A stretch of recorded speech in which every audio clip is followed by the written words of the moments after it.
Welcome back to another episode of Let's Face the Facts. I'm your host. My name is David Almeida. I'm an actor in Orlando, Florida, and every week I sit down with an actor or artist friend, and we watch an episode of the 1980s sitcom The Facts of Life, and then we hit record, talk about the episode, and lots of other stuff, and hopefully you listen and enjoy it.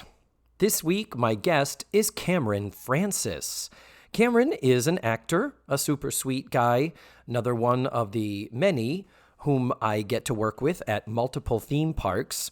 He is also a very gifted magician, though you would not know that if you listened to this podcast in its entirety, because I completely forgot to bring that up when I interviewed him. Yeah, it was like hours later while I was editing, I suddenly texted him and went, "What is wrong with me? I didn't even bring up your magic in that you're a magician and kind of well-known in the magic world." And he was just like, "Oh, well, whatever." Anyway, at least I focused on his acting, and I had reason to do so because he is a very, very gifted actor. Anyway, as I like to look at it, I think it's a better glass half full scenario to say, how about when Cameron returns, we have something to look forward to? Yeah, we're going to go with that. Cameron and I watched Season 2, Episode 16, named Brian and Sylvia, and that original air date was March 25th, 1981. And guys, this is the last episode of Season 2. We're done. I can't believe it. Actually, I'm a little sad because we had so many good shows. Season 2 was just this amazing gift, this breath of fresh air after suffering through Season 1. A little part of me didn't want it to end. And then we get this episode. Talk about going out on a whimper. But we're going to talk about that in detail as we get on with it. And thankfully, we know we have many, many more great Facts of Life episodes ahead of us. So let's wrap up Season 2. Let's jump on in. This is me with Cameron Francis. Well, hello, Cameron Francis. Well, hello, David Almeida. Welcome. We're going to talk in our radio voices this entire show. Yes, our soothing radio voices. Yeah. This is Delilah, and we've got a nice shout out to Jesus on this beautiful Christmas Eve. Yes, indeed. Great to have you here. I'm glad you were able to make the time to come and join me for this. Thank you. Yeah, it's great to be here. I've been wanting to be on for a little while, and boy, what an episode you picked. It was so difficult because it's like, this is technically not an episode of The Facts of Life. Yeah. It really isn't. Yeah. We're at the end of Season 2, this momentous, amazing season where they course corrected and took a piece of shit and somehow polished a gold doubloon. I'm mixing my metaphors here. They spun the shit straw into Rumpelstiltskin gold, and then you have this completely not off-brand other backdoor. It's a backdoor pilot where we're trying to make another show out of this show that's lightly connected to it. So it wasn't just off-brand. It was like off-brand because this was a treat, let me tell you. A treat in the sense of, wow, this did not end up a show. No. And we're okay with that. Yeah, I think we are. Yeah. And the thing is, I don't think it's the worst. If it did become a show, it would have gotten better. I don't think it's the worst sitcom that would have come out of the 80s. No, Yes. I mean, I agree with you on that point. I think that, it probably would have been innocuous and, well, maybe not so innocuous, but it would have been okay. Yeah. I think it would have been incredibly awkward, though, if it did become a show. I think the type of humor, the racial and the humor. Themes, it would have been real awkward, I think. Okay, well, before we actually get into the plot, let's cover our bases with you. First of all, did you watch The Facts of Life when you were growing up or as a kid or in reruns? Yes, I did, but that was a long time ago, so it's been a while. Yeah. Yeah. I mean, so you watched it first run prime time? First run prime time. At the risk of revealing your age, which I know is sensitive to people. But yeah, I did. I mean, I was fairly young. Yeah, you're younger than I am, yes, which is so, most of my guests are. And I would imagine, I guess I also watched it in syndication. Was it syndicated? Oh, God, it was. Yeah. Yeah, oh, God, right? So, yes, yeah. Yes, totally. So, yeah. Cool. So you are familiar with the show itself, but had you seen this episode? Did you remember this at all from the... Oh, if I had seen this episode, I would have remembered it. I did not. Well, as we are talking in theoreticals here, the first thing I like to start off is I ask my guest, would you please give a 1 to 2 sentence quick synopsis of this episode as what you might see in a TV guide or whatever? Okay. Natalie and I always want to say Rudy, but it's not Rudy. No, Rudy is the Cosby Show. Rudy is the Cosby Show. Tootie. Okay, thank you. They go to visit Tootie's, is it her aunt?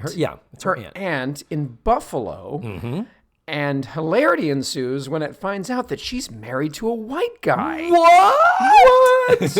And that's kind of what happens. I mean, there's other stuff too, but that's sort of But that's all there really the is. main talking point. We are basically Tootie and Natalie step into a different TV show where the main thesis of the show is it is about a mixed race marriage. Yes. That's really what this show was going to try to be. And it really explores it in such an in-depth and fascinating and meaningful way that actually I'm completely kidding. No, it doesn't at all. There's none of that in this show. I know that Spike Lee must have seen this and been inspired when he was a child to make films nothing like this. Yeah, pretty much. It's quite surprising, some of the humor here. It is clearly of the time. This is 1981 that this ran. We're in the spring of 81 right now. Yeah. And I would venture to say it would have been the first TV show with an interracial couple as the main characters. True. Does that exist? Did that ever, this is a terrible thing to say, did that ever happen? Like immediately my brain is going to Happy Endings, which was like about 6 adults. Right. And there was Damon Wayans Jr. was married to Eliza Coupe. Eliza Coupe, okay. Yeah. It was, I think, by the people who maybe made Scrubs. It was Casey Wilson was on it. And it was her husband was the producer of it and the writer and stuff. Sure. So there was a show where one of the main group of characters was an interracial couple. Yeah. Is there a show where the show is about an interracial couple? I mean, I would think I would know that. What? Yeah, there must be. Like, I don't know. I mean, I'm not a TV maven, so I don't know. I wouldn't know. I know you watch more TV than I do. I feel like you would know better than I would. I am not aware of that this ever was a thing. Yeah. And nowadays we're kind of past that. It's kind of where I think not in our society, but in our entertainment, we are certainly post-racial and all that stuff. Right. In terms of there is so much more openness to colorblind casting, and all that. But now this is not the first time we've seen an interracial couple on television. We had, of course, the first kiss was Captain Kirk. Yep, Uhura, Uhura. That was the big thing, and then that was the '60s. Yeah. And then we jumped to the '70s, where on the Jeffersons, right? Before that there was a variety show. Where, good Lord, I have to find the video and post it, but I can't think of who it is. It was a black male artist and a white female artist who were very famous at the time. And they sang a duet, and there was a brouhaha whether they were going to broadcast it. And it was like a peace song. It was like a song like It was I want to say, was it Petula Clark and I can't remember. I'll look it up. I'll figure it out. I'll talk about it in the bumper. But yeah, then in the Jeffersons, the other couple, the Willises, were an interracial couple. Their daughter Jenny was engaged, and then later married to Lionel, the Jeffersons' son. Right. Okay. And the show, anytime they walked into that apartment, there were constant zebra jokes. Anytime George could get a zebra And it's like, I forgot about that. And the fact that it was like, oh, wouldn't it be funny if we have the African-American guy a reverse racist and making jokes about a black woman who married a white guy? And it's cringeworthy nowadays. Yes. But back to this, though. This, for that reason, was ambitious. Yes. But this show would have been also created by Dick Clair and Jenna McMahon, who created The Facts of Life, which is a spinoff of Different Strokes. Yes. Another show where you're like, this is about sort of racial things. Right. But it's clearly written by white people. Yeah, pretty clearly. Yeah. And yeah. So we'll get into some of the finer points of this as we proceed, but that's just kind of your little primer as to what this show was trying to be and what it was trying to do. We begin our show, begin in the parlor with the entire cast of The Facts of Life. And Tootie and Natalie are fumbling trying to find their bus tickets. Right. And in the very quick, short cameo we have of Mrs. Garrett, Blair, and Joe, they comment, and the exposition is they're heading up to Buffalo to see Tootie's aunt. We know that, and I'm from New England, we say aunt, but sometimes I say aunt because I live in Florida. Right. But Tootie's, we know that it's Tootie's aunt and her uncle. And Natalie is like, yeah, I'm looking forward to meeting the uncle because he's a former Olympic hockey player and he works at a youth center with a bunch of boys who all play hockey. So we get full-on boy-crazy Natalie, which is a beautiful thing. Yes. A beautiful thing. So this is a very quick expositional set to say, okay, we're leaving The Facts of Life and going to another TV show. And I was kind of disappointed that, I mean, I'm jumping ahead here, but I was kind of disappointed that Natalie says, like, you know, oh, muscles on ice, and she's all excited about these hockey guys, and then there's literally no scenes of hockey in the show whatsoever. No, like they set up kind of a joke. You're like, oh, this is going to be something, and it's nothing. There's nothing to do with that later on. Yeah. It's like, was there supposed to be a scene there that they, I don't know. It was probably just there's something even remotely connected to boys that we can have Natalie right say something about, and that's fine, that's good, because we fucking love Natalie. God. So I have to make a comment about the set here because this is the parlor set. It is the parlor set that we see on The Facts of Life, but now inexplicably there is a wall and a door in the archway that leads us between the parlor and the cafeteria dining room where Facts of Life primarily takes place. This is clearly one of those where, okay, we have filled this soundstage with the set for the other show. We just need this little tiny compressed set for this one little scene, and then we're going to take it away. Right. In order to get Mrs. Garrett and Blair and Joe in their environment, we have to create a confined area. So we're going to build a door and a wall that has never been there before and will never be there again. That is so interesting. And you know what? It's funny you say that because I didn't think about it at the time, but looking back on it, it did seem like really cramped. Like it was odd to me that they were in this very small frame for the show, you know, for the opening, and they're all kind of just crammed in there, shoulder to shoulder. Yeah. Two on a chair. Yeah, one's on the chair, one's on the arm of the chair. One's on. So I didn't think about it until you mentioned that. That's and so when weird. you look at particularly, it's this Blair and Joe are on the chair, sort of over near where the payphone is. Right. In those shots, if you look, you can see the column where the archway is, where it has a little pediment and architectural detail. You can see the wall is just a cut out, like there's like an inch between the wall and the molding and the little shelfy area. It looks so for this week only. This is not going to last. This is not a finished architectural thing. Sure. It is so completely, anyway. Just had to point that out because sitcoms are so fascinating for how they just change it and then change it back and think we don't notice and think it doesn't matter. But you, David Almeida, you do notice. It matters. It matters a lot, Cameron Francis, and to my fours of listeners. So very quickly, then, we move over to Brian and Sylvia's apartment. Oh, joy. And it looks like, what do you think this apartment looks like? Do you have any reference with whatever shows you watched during the day? Because, I mean, I lived and breathed television in my teen years. Yeah, I mean, I don't know. It just looks like, to me, it just looked generic sitcom apartment. I didn't really have any other association. What were you thinking? I am thinking it looked like the love child of One Day at a Time Oh, yes. and Three's Company. Yeah, you know what's that's funny you say that. My first thought was Three's Company. I'm like, that's too obvious. I mean, what else could it be? Yeah. But yeah, Three's Company, absolutely. And I don't even think the couch on Three's Company was striped like that, but somehow the couch, I went, is that the same couch on Three's Company? Yeah. I don't think it was, because Right. Three's Company is ABC. They didn't Yeah. share furniture No. and shit. Oh, heavens no. Hell no. And as we go on, we'll see. They have a full set here. They're putting all their chips into the middle of the table here because they spent some money on this living room set as well as a spare bedroom Yep. that is for Natalie and Tootie. We haven't seen their bedroom. We don't see their bedroom. And then we do also have a kitchen. Yes. It's like, wow, guys. They were like, this thing's going to be a winner. Are you kidding me? This is going to be the next blockbuster on NBC, right? This Home was on run. NBC. NBC. Yeah, they were like, oh, this, forget everything else. What is it called? Our pride is showing. Our pride is showing. That was the slogan of the day. Oh, yeah. So we go to their apartment, and the very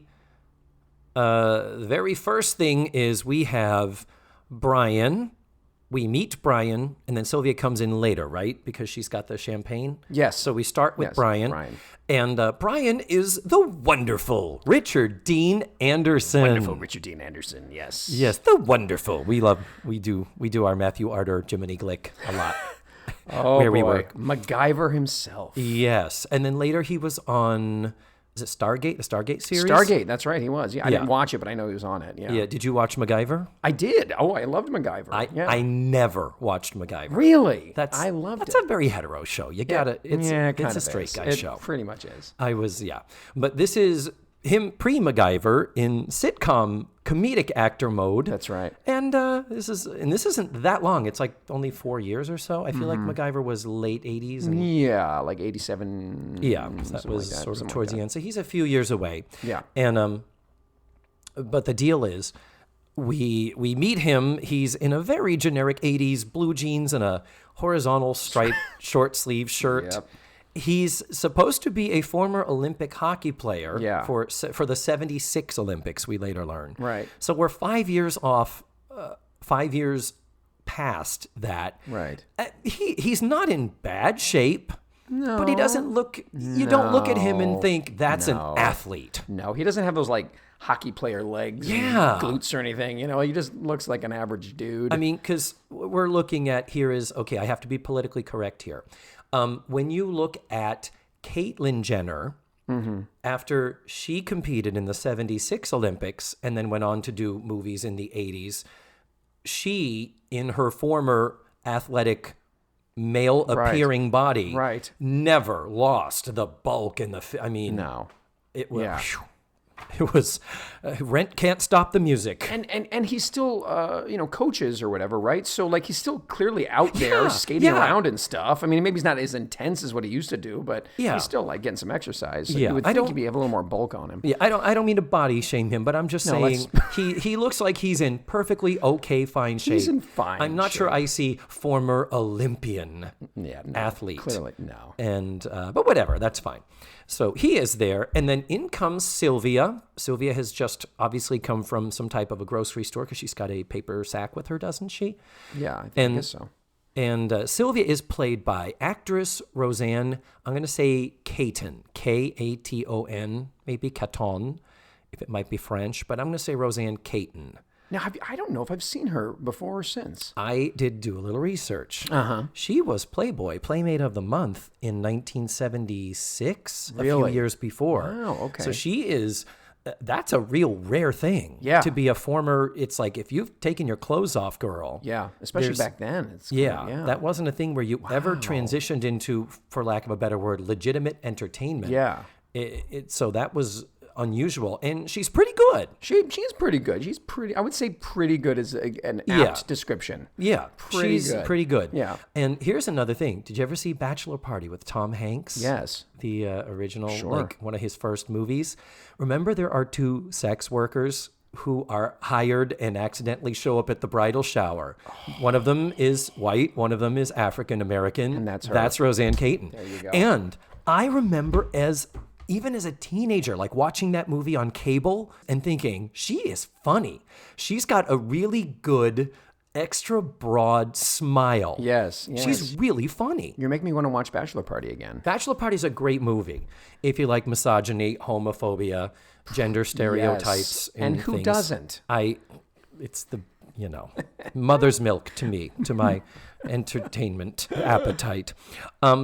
So what happens is Sylvia has come in. She has got a bottle of champagne because she wants to celebrate something. Right. And when you're writing a sitcom, there is no easier way to dispel and disseminate expositional information than to have a toast or a celebration or an announcement. So this is kind of, the writers, it's not lazy, but it is a trope. Where lazy, perish the thought. I know, really lazy. And so she's got champagne. Oh, he kisses her when she comes in. It's like, and doesn't he do something like, numbers? And I'm like, numbers. No, I think he says numbers. Wow, is that what he said? That's a very 21st century word. I wouldn't have expected that. That was a little unexpectedly modern for me. So she has this bottle of champagne, and he's like, what are we celebrating? She's like, well, number 1, I love you. Number 2, we are 1 month and 4 days away from our 1-year anniversary. And he says, that's right. So that means we've been living together for 2 years. And there's a little bit of a laugh. Yeah. And there were many laughs in this show, some of them even from the audience in the studio. Right. A lot of it not. A lot of it you can tell is sweetened. Canned. Oh, yeah. Yeah. And I typically am pretty good at spotting it and defending the earlier shows where people are like, oh, the laugh track. I'm like, I don't think so. This one, I'm pretty sure there was a laugh track to help it along. Because there's supposed to be a joke there. We've lived together for 2 years. It's supposed to be, oh, they lived together before they were married. Scandalous. Ooh. Yeah. Big deal in 1981. And, oh, God. And then we get into the, well, we're so happy. We're such a happy interracial couple. Do you remember the jokes that they made here? Oh, man. Did you write any of them down? The one that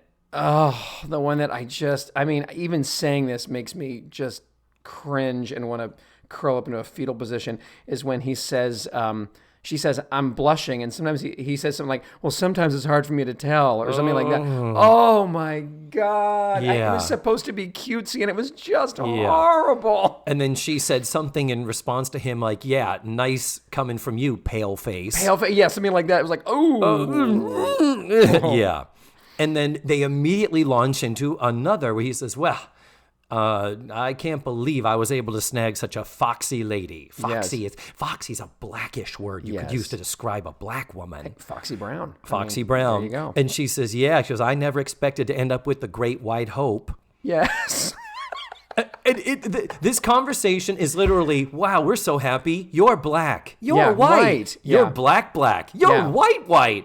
It's just basically commenting on their race like the whole time without and in a very there's nothing interesting or clever going on. It was just what the fuck? And I think what they were trying to do was say like, hey, see, it's fine, and because we're together, it's okay that we make these sort of racial jokes about each other. But like it's like, no, maybe not. Yeah, I'm just. It's not only inappropriate. I think it's inaccurate. I'm pretty sure that that's not how interracial couples talk to each other. No. So we've got that. Then we've got. When I say that Rosanne Katon is a good actress, she's fine. There are 3 times in the episode where she goes to say something and she is interrupted. And the first is by the doorbell, second is by the phone, third time is when they are on the news and she has to go to commercial or come back from commercial. But in all instances, she's like, well, and he said, you said 3 things to celebrate. She said, right. Well, the third thing is, and she opens up her mouth. Clearly not to talk. Right. Just to open up her mouth. So that she can then be interrupted. And then the doorbell rings. And it's like, oh, girl, you don't need, no. That's comedy. Yes. Is it? To once again quote Matthew Arter. Yeah. Is it? Yeah, no, not in this case.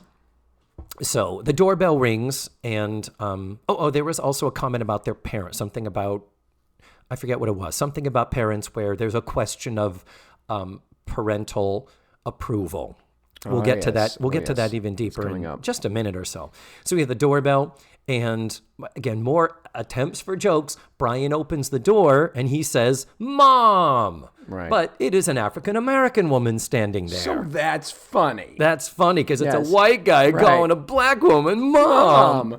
And who it is, of course, it's lovely if he does really call her Mom. Right. And it is Sylvia's mother, and it is the wonderful veteran sitcom actress Jeanette DuBois. She was like the best thing on the show, I thought. She was fucking awesome. Yeah, she was great. She was Didn't even have the best material, but she sold it. The shit, but she's the veteran. Yeah. She did Good Times for many years. Good Times, I think, ran 6 or 7 seasons. Yeah.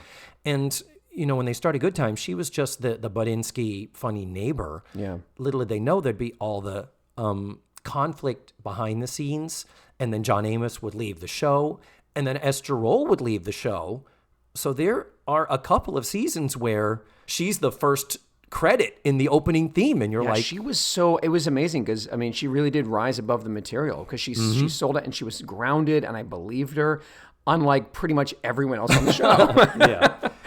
And she was good. It was just good casting because she does have a maternal presence about her. We've already discovered that. Absolutely. And in the conversations we have her supporting her daughter. Mm-hmm.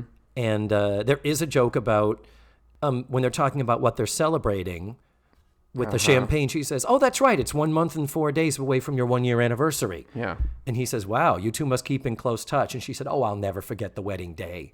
And he said, "Yes, and you were blocking the aisle with a picket sign." Yes. It's like, what?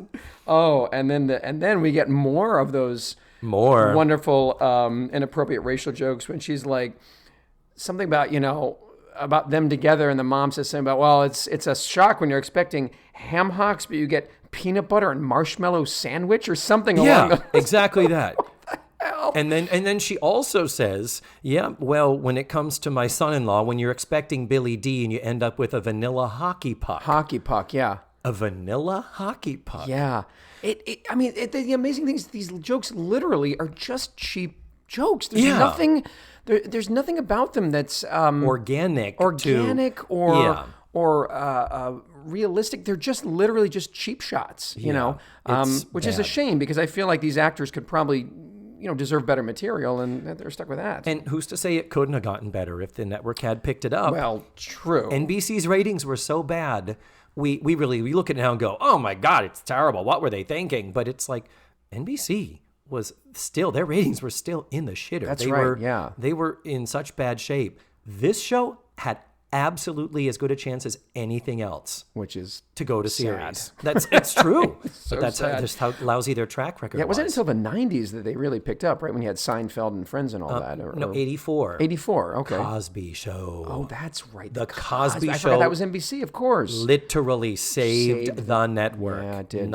In 84. That's right. And then shortly after that, the next year, Golden Girls. Right. And then that powerhouse Saturday night lineup, which Facts of Life became a part of. Yeah. We had Gimme a Break, Golden Girls, Gimme a Break, Facts of Life, Golden Girls, and 227. It was all female-based shows on Saturday night. And notice 2 of them primarily Caucasian and 2 of them primarily African-American casts. True. So it was Saturday was a big, important night in the NBC lineup.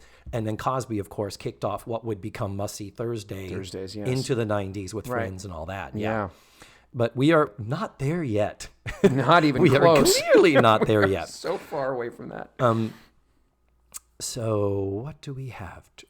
So she joins in on the toast. Jeanette, the mother, I didn't even catch the mother's name. I was going to call her Jeanette. Sure. And she joins in the toast, and it is so clearly apple juice. Yeah. There was not a bubble in bubble one of the damn glasses.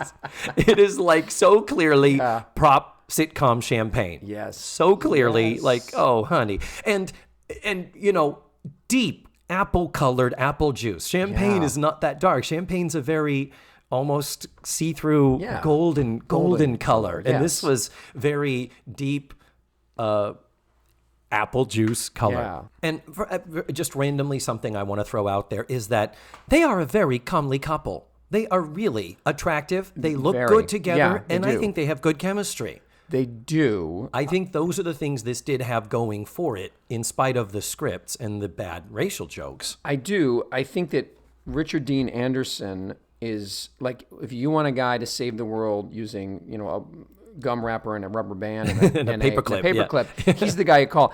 I don't know, the comedic actor thing. I don't know. I found him really pushing it and broad yeah. And at one point early on, he does something. There's a joke where he ended capping it off with "Excuse me," a Steve Martin reference right there, and bad, a really bad Steve Martin reference, yeah, bad. But Steve of course, Martin. that was topical back then in 1970, 81 or 80. Oh no, oh god, that joke had been years before that then. Yeah, but no, that was 81 still. That was Steve Martin at the height of his He was, I think stand-up. He had just stopped doing stand-up right before then. But he, but anyway, I found, a really, and I don't know that it's just the writing. I feel like it's also a little bit of their acting. The only thing, I actually IMDb'd this just to see, before this, the only thing he had done was General Hospital. Oh, yeah. So, I didn't know that. He was a soap actor before this. So I think that he hadn't, his chops weren't quite there yet. Yeah. And bear in mind, you are watching this through the filter of this future role that he became famous for. Absolutely. I really don't have a frame. I never watched MacGyver. So he, to me, is just like, he looks familiar. Yeah. I know he went on to do other stuff, but I'm looking at him going, yeah, he's as good as, he could have turned out to be as competent a sitcom actor as anyone at the time. Because so many back in the day, so many shows had to find themselves. It's true. I mean, I don't know. He's no John Ritter, though. Fuck no.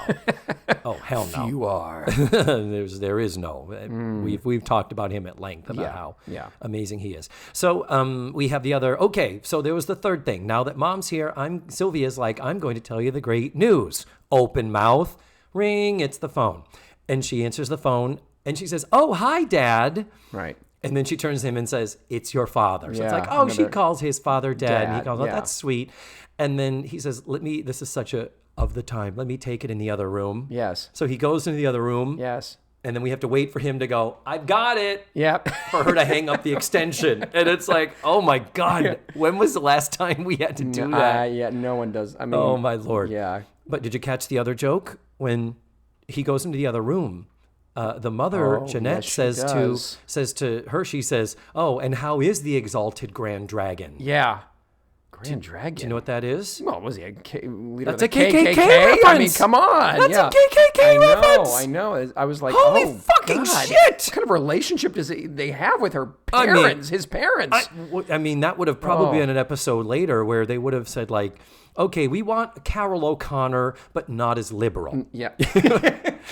See, that might have been interesting if they had brought him in. Brought him and had some actual issues going on, but But what would the issues have been other than I'm a racist? Yeah. I'm a reverse racist because you're a racist. You're right. It's like, it wouldn't have been anything. Yeah, it would have probably just trying to find depth where it's just not there. Yeah, bad jokes. No. But yeah, we're just going to go on record. I hope this is the only KKK joke that we have in the entire series of Facts of Life. I hope it is the first, last, and only time I could do with no KKK jokes ever. Yeah. And I think we all could agree on that. Yeah. So then while he's on the phone with his dad, she tells her mother the news that she's about to break to Brian. And it is that she has been offered a job doing the 6 o'clock news in New York City. Mm-hmm. Currently, we're in Buffalo where she does the 5 o'clock news. So this is a big step, a big career opportunity for her. And she... and the mother is thrilled for her. It's great. And Jeanette, nice little reference, says, "Oh, you're moving on up, girl." Yep, there you go. Because for those who don't know, not only did Jeanette DuBois star in Good Times, she is the one who sings the theme song to the Jeffersons. Well, we're moving on up. Wait a minute. What? I didn't know that. I just thought it was a Jeffersons reference. I didn't know she sang. That's her. Think of the voice. Listen to the voice. Think of fish don't fry in the kitchen. Yes. Beans don't burn on the grill. I'm going to stop singing that now. But it's like, yeah, that's Jeanette DuBois singing it. That's Walona from Good Times. Wow. Yeah, totally. So that's a lovely reference to her and those are all Norman Lear shows, you realize, as Right. is The Facts of Life. So her connection, she's still in the family. Well, that's what I just thought because it was Norman Lear. It was like, oh, that's just a little reference, and hey, isn't that fun? No, there's direct connection. She is the voice that sings. We're moving on up. Interesting. So then he gets off the phone, and then she's like, well, I've got to go because you two have things to discuss, because there was a question of whether Brian's going to be happy about this news. Right. And then she has her exit line. Well, I just want to say, if you ever do have a disagreement, never go to bed mad. Just go to bed. And of course, the audience are like, ooh, the mom talking about sex. Scandalous. So she says, finally, we get to the moment where Sylvia is able to break the big news. She says, I've been offered the 6 o'clock news. Oh my God, that's great. She's like, well, before I say yes, you haven't said yes yet. You have to do it right now. Pick up the phone. All right, I'll do it. And she picks up the phone and she says, it's in New York City. And he says, put down the phone. Oh, yeah. And just as they're about to continue to talk about it, it's Tootie and Natalie. Right. Who must have passed Jeanette DuBois in the hallway. Yes. So if Jeanette DuBois is Sylvia's mother, that would make her Tootie's great aunt. Right. Why wouldn't she have stuck around and said, I want to say hi to Tootie? I haven't seen her in forever. Yeah. Wow. Yeah. I'm just saying, people leave, people come, people go, and they don't see each other. Just a thought. But whatever. That's the least of our problems with this. Oh, yes. Tootie and Natalie appear in the hallway, and through the door overhear them fighting about this whole thing of wanting to move away. And he is not responding well to this. No. He's being kind of an asshole. He is. And this is part of my problem with the show.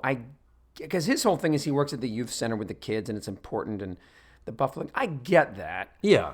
And he's like, I love it when he says to her, he's like, but why would you want to move to New York City? You're a star here in Buffalo. Yeah. Like, who? Like, yeah. The logic there to me was like, there's a big disconnect there. Why wouldn't she want to go to New York City where she could have more exposure and possibly get a national, anchoring job or whatever? Yeah. But instead he's like, no, we should stay in Buffalo. Like, yeah. What? Like, to me, and I thought, okay, is this show going to be about they're in New York City and he's mad about it? But then later on we found out something different. But yeah. I did think to myself, Yeah. so is this show about them deciding to move to New York? Then why do we have all these sets?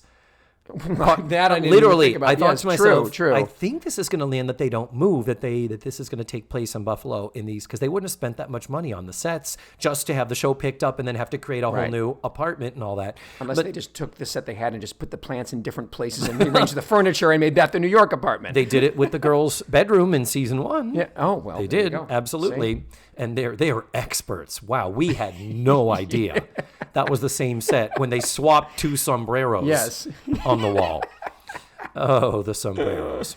But his reaction is even, you instigated this. You set out to like you made this happen. And it's like, dude, I am not well versed in the world of network news. Yeah. But the idea is that if you are a journalist and you're on television, you move around. You change, you go from market to market, and your idea is you want to ascend that. Right. It's like Oprah Winfrey is from Mississippi, I think. so, yeah. But Oprah ended up in She was in Baltimore for a while. Baltimore in Maryland, and then she got a job that brought her to Chicago. And that's where her show launched and stuff. But it's like that is a common journey. You are not a TV journalist with aspirations if there's not automatically the sense that someday I'm going to be changing markets.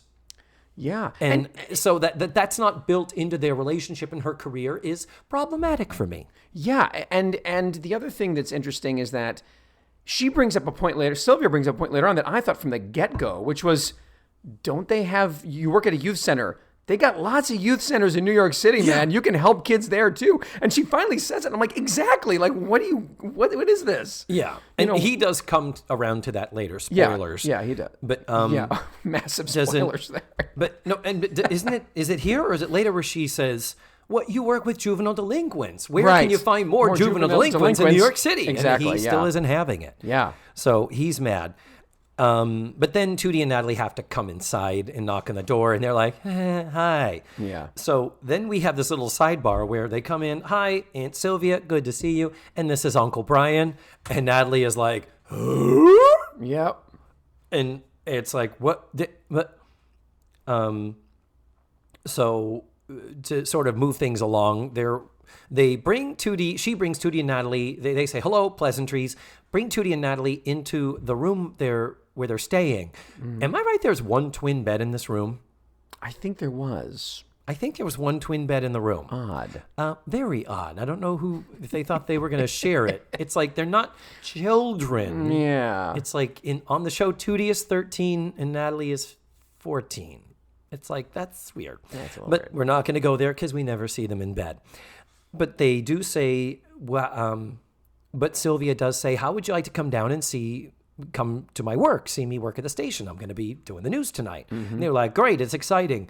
And one of the jokes that actually did not get a good reaction was Natalie says, I'm dying to see what a laugh track looks like. Did you catch that? Looks like I did not catch that. And that is I'm like, great. Okay. But I guess people didn't kind of laugh at it because they were just kind of like, how do you not know what a laugh track looks like? We've been listening to it the entire time. Yeah. But And it was just a weird joke that did not land. What it looks like. Yeah, like the that's joke just is odd. she thinks it's a physical thing, a track. Yeah. That's odd. It's weird. That was an odd joke, did not work. Doesn't land. So as soon as Sylvia shuts the door, Natalie runs over, grabs Tootie, pulls her in the bed and says, why did you not tell me? And Tootie's like, tell you what? She said, you didn't say anything about it being a mixed marriage. And Tootie says, it's not a mixed marriage. He isn't Jewish. Oh my God. And that was hilarious. I think that's funny. That was one of the best jokes. That was funny, actually. But the thing is, Tootie's kind of like, oh, it's not a thing. It's kind of good. Where Tootie says, oh, I didn't mention it because it was a big deal to the family when they first started seeing each other. But by this time, they've been together a while, and he's just Uncle Brian. We don't think about it as being a racial thing. And that was like, good, bravo. Yeah, that was great. That was, her reaction was awesome. Yeah. And Natalie's response was like, oh, I mean, yeah, and it is fine. And Natalie even says, I'm a progressive liberal and all that. Yeah, So she's like, I'm yeah. totally cool with it. But then we hear them shouting in the other room. Right. They're not even trying to hide it from their house guests. Bad hosts. And then Natalie says, oh, I'm sure it's fine. That's just the way married couples talk. And Tootie says, yeah, before they break up. Slow fade. Mm-hmm. So then we're at commercial. Commercial is always the time I like to get to know my guests a little bit better. Oh, okay. So let's take a little bit of a McDonald's tour through your life and your career, Cameron Francis. You and I know each other through the theme park world. Yes. You and I are both very good friends with citizens of Hollywood. Yes. We both have been good friends with the Hollywood film crew, the horror makeup. Yes. And Sarge. And that's right. We're also very good friends. Very good friends with Sarge. With Sarge yes. from Toy Story. Yes. Yeah, we have kind of parallel careers here. Yes. And so with that, let me do a little James Liptoning, if you'll allow me. Oh, I'd love it. Where were you born? I was born in Bryn Mawr, Pennsylvania. And I'm not going to tell you what year, but I was born in, which is outside of Philly. 1947. Yeah, close. So that's where I was born. I moved around a lot as a kid because my dad was in sales, so we tended to move. We were in Long Island, we were in Michigan, Maryland, back to Pennsylvania. Then I was in D.C. for a while, then New York, and then finally in Florida. So I've sort of just been all over the place. Are your parents in Florida now? No, my parents are not. I am. My parents are back in Maryland. They're near Columbia, Maryland. Okay, so that's where they've settled. That's where they finally settled, yeah. Okay. Yeah. And now, where did you study acting and performance? So I went, I did, in elementary school I got interested, and I wound up going to the Baltimore School for the Arts, which is a high school in downtown Baltimore, which was a great experience. Oh, so like a performing arts Performing high school. arts high school. So it was half your day academics, half your day your discipline. They had music, art, dance, all that stuff. Those theater. are so valuable. Yeah, it was amazing. For the right kids, yeah. And then I went to college, got my BA in theater, and then I got a master's in acting from Catholic And where'd you go to college? College was Westchester University in Westchester, Pennsylvania, where a lot of my family lives there. A lot of my extended family lives there. Cool. And then I went down to D.C. to go to Catholic University for grad school. And then... And did you get your graduate degree? I did. I have a master's. Yes, I do. MFA? MFA. In acting? Yeah. Wow. Yeah. Yeah, well, it shows because when I have seen you doing... I joke about the legitimate theater versus the theme park work. Does that therefore make theme park work illegitimate theater? And it is definitely not. But you came to us already an established equity actor, already in the union. You already had a lot of leading work, and you've done a lot of classics and Shakespeare and stuff. Sure, yeah. So, and it is interesting how that really does show when I've seen you in other performances and other roles and stuff. It's like it's like one of those, oh, Cameron's a real actor. Like he's not just doing this wackety schmackety stuff or putting on a dress like I am half the time and all that. That's I've always found you very impressive in the roles I've seen you outside on the stage. Thank you. Although I have put on dresses really? I did Tuna Christmas. Did you? Greater Tuna, the Tuna Christmas. Yeah, I did that at the Hippodrome. I did it twice. But the great thing about that show is that, it's two actors on stage, and we each play like 5 characters. Lots of quick changes. Men, women, so we're throwing on dresses, putting on lipstick, wiping it off. It's really a lot of fun. Oh, totally. So yes, I have worn dresses before on stage. Wow, good to know. Absolutely. And then what brought you to Florida? The Hippodrome did originally. I mean, I was just coming down here to do theater there before. And where were you living at the time? At the time, well, let's see. First time I was living in D.C., and then I came back, moved to New York, and then I came down again from New York to work there again. And then I wound up meeting the woman who became my wife. Mm-hmm. And so I stayed, thinking we were going to go back to New York, but because of life circumstances, we didn't. So I was in Gainesville for a while. But working here in Orlando, doing a lot of commercial work and the occasional film when I can get it. And then finally moved to Orlando about 6 years ago. I actually moved to Orlando. Okay. So there we go. That's my story. Interesting. So now we're going to come back from commercial. And the argument between the two of them is still in progress. Yes. And this is where you were talking about Brian is like, come on, why would you want to go to New York? You're doing great. You're famous here in Buffalo. In Buffalo. People see you on the street and they're like, she's even prettier in person. Why would you want to give that up? Oh, I don't know, because, And she said, I want to do more. I have bigger career aspirations. As my husband, you should probably know that. And she says, I want to do Jane Pauley's job. Yes. I believe Jane Pauley at the time was the co-host of the Today Show. I believe so. Brian Gumbo. Which would make sense because that's an NBC show. So, of course, they want to reference another NBC show. And then he says to her, well, why don't you throw in Barbara Walters on top of that? Yeah. And they're all like, ha, ha, ha, ha. And I forget if I think she was still NBC too. Maybe. With Harry. She was doing the evening news with Harry Reasoner. That was a big thing. That was late 70s. Yeah, that was a big deal. Yeah. Because she was, and they treated her horribly. Oh, yeah, they were terrible. Talked about that, how they were just shits, man. Like, wow. And then this is where the thing about the New York delinquents is more delinquents in New York, and he could work with them. And she says, we need to support each other. And she says, don't you understand it? This is my Olympics. And it's like, oh, nice. Yeah. As in, you've kind of already had your glory. Yeah.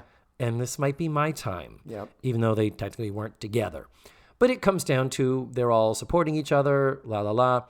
And he's like, but, I'm doing such great things at the center. I can't let those kids down. It's like, come the fuck on. Really? Really, dude? And then Natalie and Tootie come out and they're like, hey, you told us to be ready to go to the news in 10 minutes and it's been more than 10 minutes. Convenient way to say stop fighting while we're here. Yeah. And Natalie makes that brilliant. Otherwise, you'd be doing the 5:27 news. Some of those jokes, I miss the days when in sitcoms when they didn't really have to have jokes. Like they could just be a sassy character doing something slightly sassy, and they just huge laugh. Like, when it's character-based humor versus humor for humor's sake or jokes for joke's sake. Yeah. And that's why this show is doing so well in this season. Right. But and Natalie this is one of those where Natalie actually laughs at herself. Yeah. We've had issues with her. You can see the actress, who is the least experienced of all of them, in earlier episodes, struggling to not laugh and often failing. Yes. But in this one, it was full on, Yeah. That was actually a great moment. Yeah, no, she crushed it. She is really good at that. So then we come to the TV station. And what a great opportunity to meet another character who would be a part of this amazing landmark sitcom that's going to change the face of television. My favorite character in the show, actually. Ray, the station manager. I loved him. I don't know how you felt. I loved Ray. I thought he was wonderful. You didn't like Ray at all. I loved Ray. I loved just this neurotic, just yeah. I mean, at least he was a strong character, but he was playing. I forget. He sounded like somebody, and I can't think of what it is. He was almost doing a full-on New York City Jewish hypochondriac character, like a Woody Allen. Totally. Like in Buffalo, though. He's but like, who cares? It was great. And she's like, he comes on, he's like, oh, there she is. What have you come to? You come to turn the knife in my back that you've already stabbed me with. Oh, it's like a fishing hook. Take it out of my back. Like, I loved. I mean, see, I know you might not have liked it. That was to me was the highlight of the whole show because at least it was interesting and colorful and something to break the monotony of this, sort of milquetoast humor. Yeah, but I feel like this would wear thin after a while. I mean, I'm sure it would, but the guilt trip laying station, episode. I don't know. It didn't. It was fine for me. I didn't love it. I didn't hate it. But she's like, it's nothing personal. Obviously, it's a fucking job in the news industry, and you more than anybody should understand. I have a chance to move into a bigger market, but he's like, no, it's fine. Local woman assassinates station manager, film at 11. No. It was totally that. I couldn't get enough of him. And then, so then Brian shows up. I'm sorry, we missed a plot point earlier where when she says, girls, come on down to the station and watch me do the news, because it just so happens your Uncle Brian is going to be coming onto the news and I'm going to be interviewing him. Right. So that's right. So Brian arrives at the station on set. He arrives on set. Right. And she looks at him and she says, look, Brian, open mouth. All right, we're about ready to go live. And it's like, yeah. So she has to do it. And then it's like, you're watching the 5 o'clock news with Sylvia Parker. Let's pause for a moment and talk about the news set, where it is literally a desk and a curtain with a clock on it. Yeah. They really went on. Was it a clock or was it a logo? It actually might have been the logo. I think it was a logo. I can't remember now, but yes. But it was a logo. But the fact is, it was a curtain. Yeah. Who does a news in front of a curtain? They blew all their budget on the fancy apartment. On the kitchen. They basically had to be like, throw up a curtain and use the control room up there for the kids to sit. I mean, there was nothing to it. It was and that's right. Tootie and Natalie do go to the control room, and it's a real control room, which is probably just the control room for the show. Fucking A, of course it was. You know it was the act. They didn't build a damn control room when they went on location for that shit. Yeah. So just as they're about to do it to have a little more of a conversation, well, we're live on the air now. So she says, I've got a man from the Buffalo Youth Center.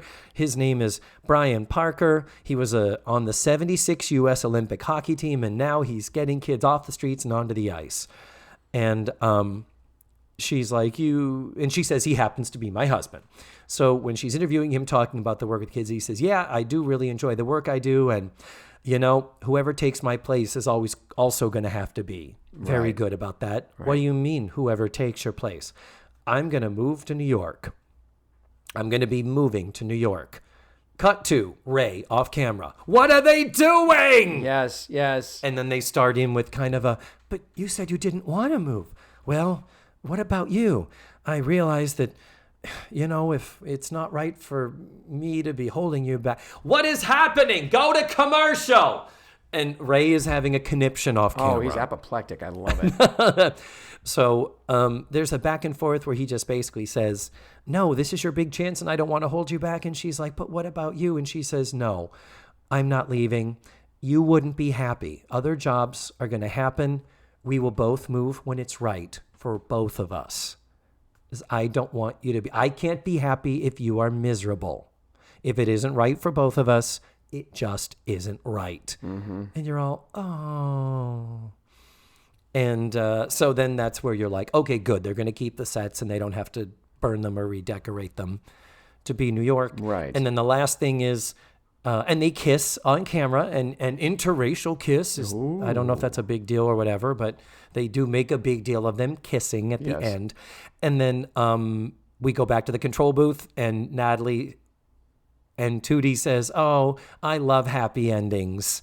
And Natalie says, "Yeah, you rarely get those on a news show." Walk, walk, walk. My favorite part of that shot was you see Natalie is in the and Tootie are back there, and then in the foreground you just see hunched over his desk the beleaguered, technical director, just sitting there like shaking his head, looking like like he's got a migraine coming on, just looking miserable, just like looking back at them like, "Oh, what the hell are you two doing here? Get the hell out of my booth!" I love that. For some reason, that shot just made me smile. I don't know why. Yes, I love it. Very funny. Do you watch The Marvelous Mrs. Maisel? Of course.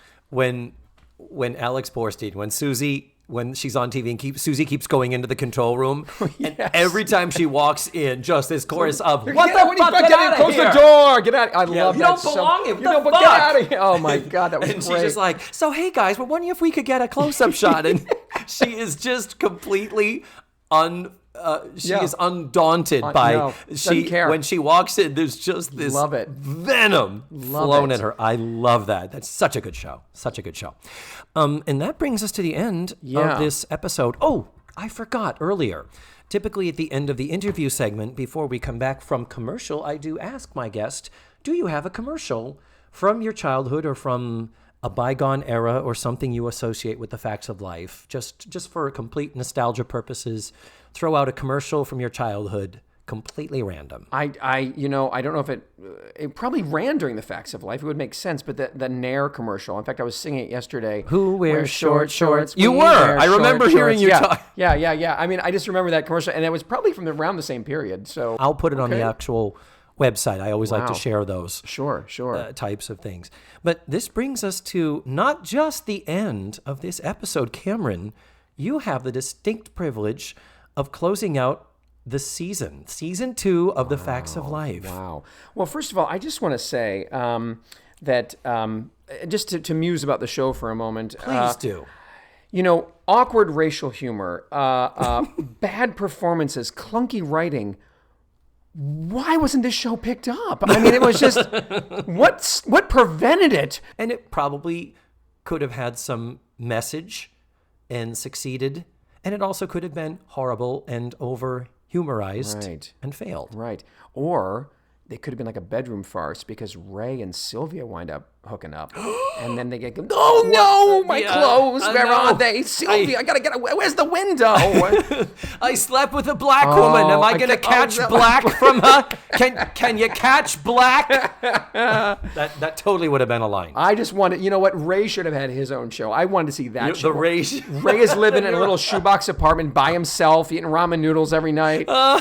Just miserable and alone. He's constantly going to the doctor's office and, "Oh, my back is killing me. I need some pills. My spilkus and my genecticazoink." And then I have a Jewish mother character and have her coming and saying, "When you're going to do something." Yes. What are you going to do with your life, Ray? Yeah. When are you going to get married, Ray? It wouldn't have been a horrible stereotype. No, not at all. It would not have been a horrible. No, absolutely not. It would have been a vast improvement. It would have been much better. So, Cameron, thank you so much for doing this. Thank you. I feel bad it took me this long because so many of our mutual friends have been on the show, and I've heard word that you're like, "I want to do David's show." I did. I want to do David's show. I'm so glad you're here. I got this back pain, but after I go to my chiropractor. Yeah. No, thank you for having me. This has been absolutely delightful, and what an interesting, great episode to watch. I'm glad that you find it that way, and that you didn't come in here going, "Well, what the fuck, man? I didn't get any Mrs. Garrett." No, because asshole. This is cooler because it's this strange, weird, sort of pilot thing that never took off, which to me is much more fascinating. Yeah. And dealing with the regular show. Yeah. And before we go, we didn't really get any Mrs. Garrett. Do you do a Mrs. Garrett impression? Do I do a Mrs. Garrett impression? There it is. There you go. Something like that. Yeah. there. I was trying to remember what she sounded like. Once again, your classical acting training has not betrayed you. Everyone is welcome to do their bad Mrs. Garrett impression, as I do mine. I typically do mine every week. Yeah. And we didn't really get any Mrs. Garrett this week. We just got at the very, very beginning little tag. So She was brilliant, though. I do love her, Mrs. Or Charlotte Rae, right? Charlotte Rae was brilliant. wonderful, Brilliant. yes. She's wonderful. So, Cameron, do come back and do this again. I hope we get to do it again, and you'll get I'll make sure you get a real Blair, Joe, Judy, Natalie, Mrs. Garrett episode. Oh, cool. That'll be fun. That will happen. All right. But until then, we'll see you soon. Bye. All right. Bye now. And there you have it. That was Cameron Francis. If you want to learn more about him and his work, he has 3 websites, actually. He's got CameronFrancisActor.com for his acting, CameronFrancisVoice.com for his voiceover work, and CameronFrancisMagic.com for, you guessed it, his magic. Check it out, because you're going to see he's got merch and products that are magic tricks and effects that he actually invented and he sells. It's really cool, and you're going to say, wow, and gee, David, really? You kind of forgot to bring it up in the interview, huh? Nice. Good job there. Bravo. Anyhow, not a great note to end season 2 on, beating myself up for this, so let's just move on. I will just plan to talk about it at length when I have him back on the show. So, glass half full, people. This is something that we have to look forward to. Now, while I was editing the show, there is something I caught. I'm aware that I kept saying interracial, when the specific of what I was talking about was interracial, African American, and Caucasian. Interracial. Obviously, there are other interracial couples on TV. I mean, technically, I Love Lucy was an interracial couple because you have a white woman and a Latino man and all that. So anyway, it's that lovely minefield of what words you pick and choose and what your intent is, and being a white person who half the time doesn't even know what the fuck he's talking about anyway. So let's just maybe move on from this, but hopefully what I meant was very clear. I did actually look it up, and it looks like there was a show that was on Fox called True Colors that ran from 1990 to 1992, and that was about an interracial family, African-American dad, Caucasian mom, and biracial kids. And the grandmother in that show was played by Nancy Walker, she of Can't Stop the Music fame, relating to our earlier talk about Caitlyn Jenner in that other minefield of talking about trans people and making sure you use the right gender pronouns. I think we got through it, and I think we got through this episode okay, pretty unscathed, and I hope no one was insulted inadvertently. Good God, you know that's not ever what I would want to have happen. Anyhow, let's move on. The other thing I talked about was that moment on the variety show. It was Petula Clark, and it was her show, and the man she sang with was Harry Belafonte, and it was the song On the Path of Glory, which she actually wrote, and I guess at one point she just took his arm.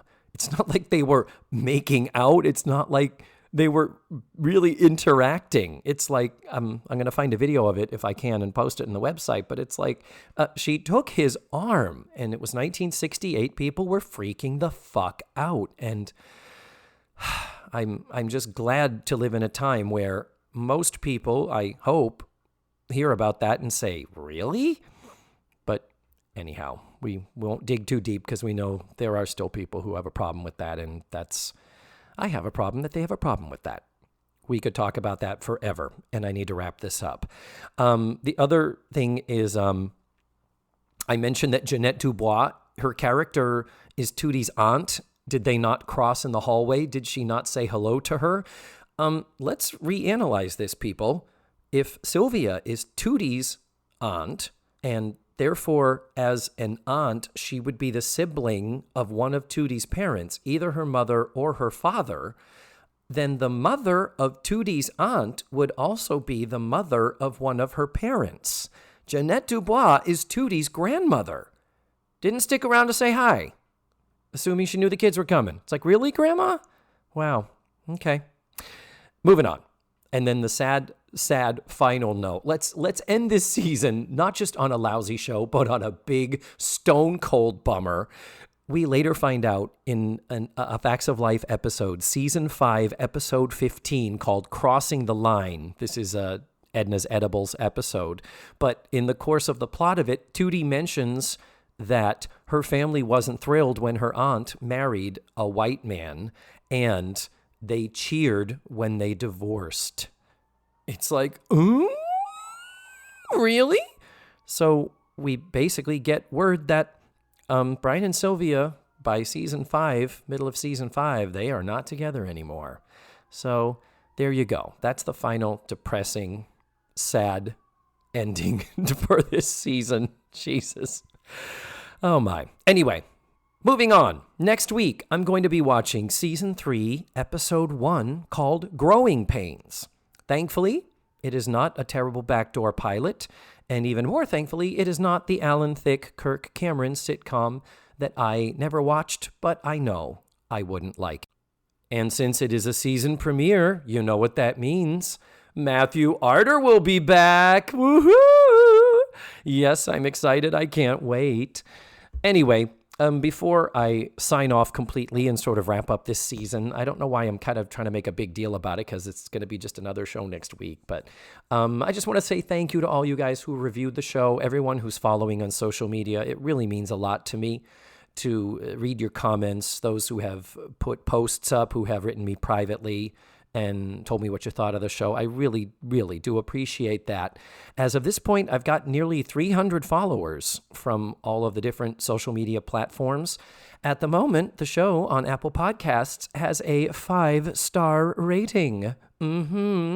Yeah, based on 16 reviews, including one from my nephew, and the review simply states, "That's my uncle." Thank you, nephew. I really appreciate that. Anyway, just sending an extra shout out to all of you who have been so supportive of the show, to my friends who listen, my cousins up north who have told me they're listening. It blows my mind to know that there are people actually paying attention to this, because I really sometimes just feel like I'm doing this in a vacuum. And thankfully, I love it so much. It doesn't really matter if I am doing it in a vacuum. I'm really, really happy whenever I'm doing it. So, on to our filthy business. Check out the website, facethefactspod.com. That's where you're going to find extra pictures, videos, and audio extras from the digital cutting room floor, links to social media, links to your favorite podcatchers so that you can subscribe. And while you're there, you can rate it. And while you're there, you can review it. Yay! Thank you so much for listening to this week's show. And remember, the facts of life are all about you.